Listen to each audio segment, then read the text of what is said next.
ఇక ఢిల్లీ హైకోర్టులో ఈడీ పిటిషన్పై విచారణ జరిగింది. లిక్కర్ కేసులో ఈడీ పిటిషన్లపై సమాధానం ఇవ్వాలని కేజ్రీవాల్ అలాగే మనీష్ సిసోడియాకు చివరి అవకాశం ఇచ్చింది.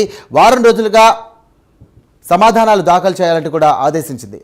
అప్పట్లోగా ఇవ్వకపోతే సమాధానం ఇచ్చే హక్కు ముగిసిపోతుందని కోర్టు స్పష్టం చేసింది.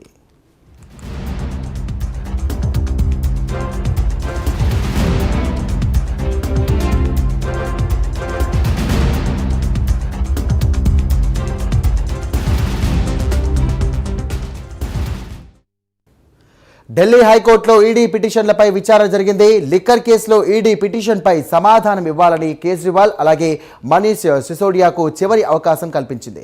వారంలోగా సమాధానాలు దాఖలు చేయాలని కోర్టు ఆదేశించింది. అప్పట్లోపు ఇవ్వకపోతే గనక సమాధానం ఇచ్చే హక్కు ముగిసిపోతుందని కోర్టు స్పష్టం చేసింది.